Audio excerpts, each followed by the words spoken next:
Hello, everybody. This is our nightly message and ritual counting of the Omer, brought to you by your CRC rabbis. And this is Sunday night. One of the features, I guess, of counting the Omer is that because there is such intentionality around counting each day, that some additional observances that commemorate or remember more modern events that are important to the Jewish people were added to the calendar specifically during the days of the Omer. Again, I think because this is a time where in the traditional Jewish world that we are supposed to be really focused on each day, literally counting them. And so, added to the calendar during the Omer is Yom Ha-Zikaron, a remembrance day for Israeli soldiers who have died in battle. And of course, when that happens this year, it will be again especially poignant since Israel is at war presently.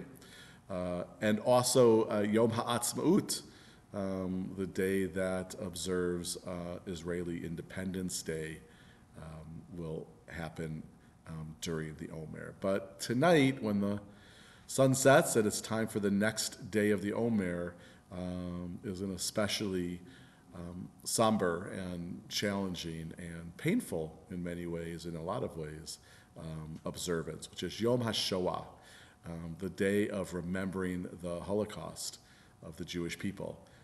Shoah being the Hebrew term for Holocaust.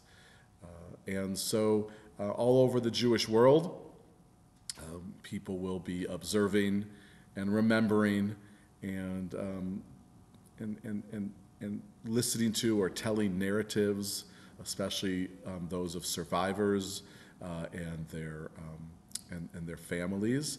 Here in St. Louis, there is a community Yom Ha-Shoah every year commemoration.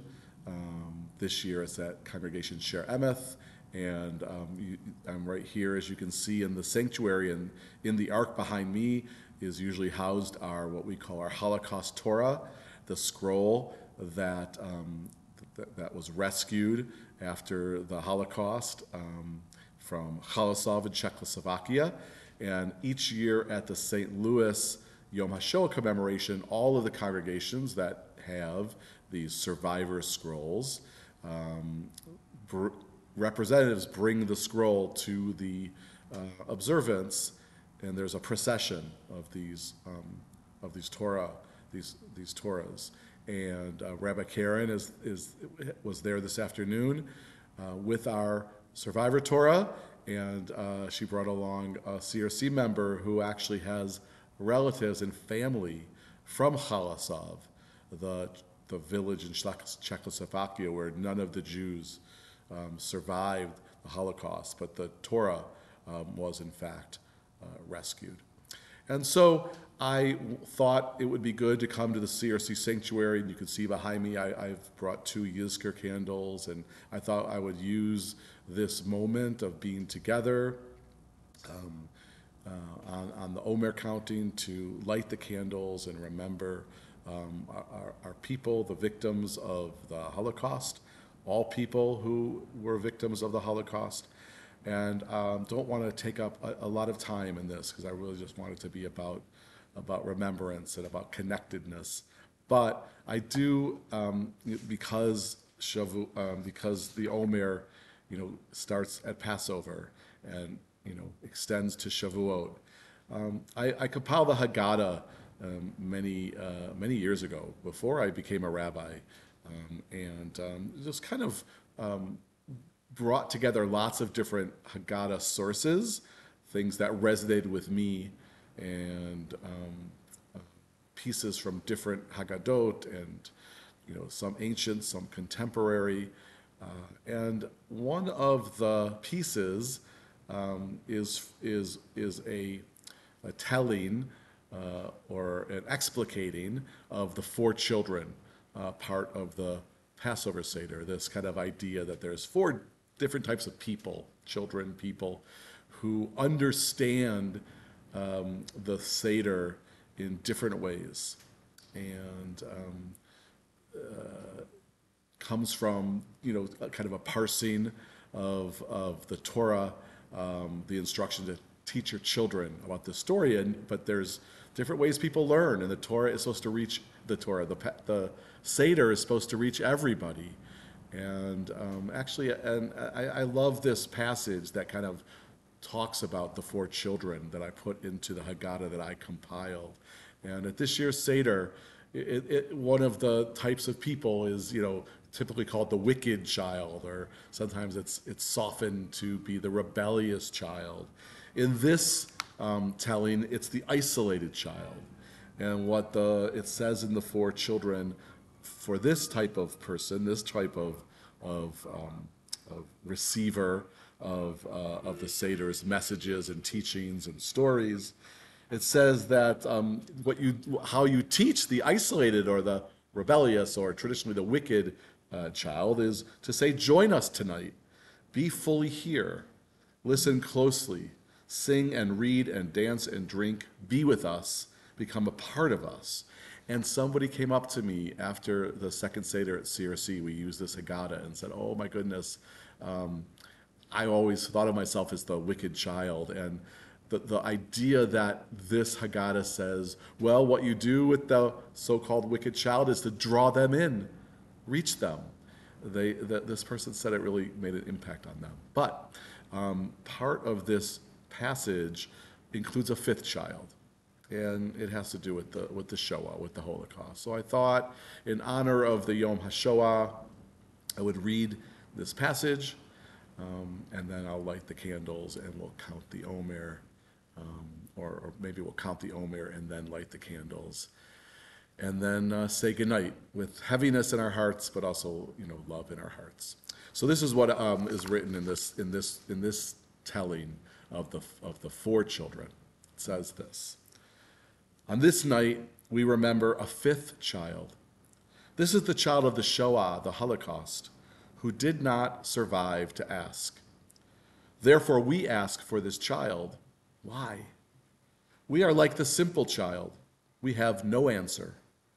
We answer that child's question with silence. In silence, we remember that dark time. In silence, we remember that Jews preserved their image of God in the struggle for life. In silence, we remember the Seder night spent in forests, ghettos, and camps. We remember that Seder night when the Warsaw Ghetto rose in revolt. The heart of Yom Ha-Shoah is remembrance, as we say, never forget. So I'm going to make the bracha, which will bring this next day into view and into our count, and then it will be Yom Ha-Shoah tonight and all day tomorrow. So first, Baruch Atah Adonai Eloheinu melech haolam, asher kidshanu b'mitzvotav v'tzivanu al sefirat ha'omer. Blessed is the Holy One whose presence fills creation, where we learn mitzvahs, sacred deeds that we hope fill our lives with meaning and purpose and dignity, including this mitzvah, this sacred deed, this ritual of counting the days between Passover and Shavuot, known as counting the Omer. This being the 13th day of our counting period. And so behind me in the sanctuary, we have two Yizkor candles of remembrance. And what I'd like to do is light one candle in memory of the 6 million Jews, all of the Jews who were killed, murdered, for no reason at all except for hatred and awful, twisted, sick ideology that were murdered during the Holocaust. And the other candle is for the other people, the many, many, many hundreds of thousands of other people who were killed in the Holocaust because of that same hatred.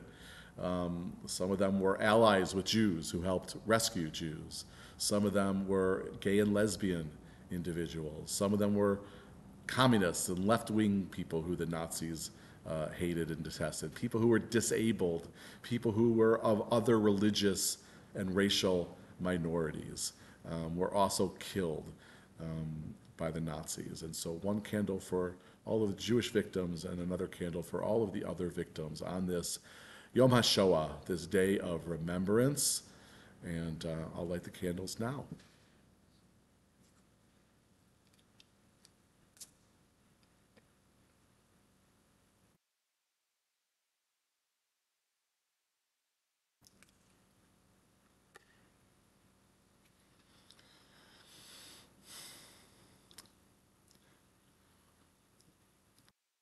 Silence is the correct response. So Zikra Nam Livracha, may their memories all be a blessing. May we take the lessons and continue to survive and thrive and be part of the solution to try to build more bridges and spread more love. This is the sphera, the sphirot of this day is Yesod in Gevura, the strength of making connections. And that's what the Jewish world is doing, and others too, on this day, trying to connect to each other and try to figure out how we can do better. Good night. I'll see you one more time this week. Two more times. And then starting on Wednesday night, Rabbi Daniel, Rabbi Karen will do a week of messages and counting the Omer. In the meantime, Laila Tov.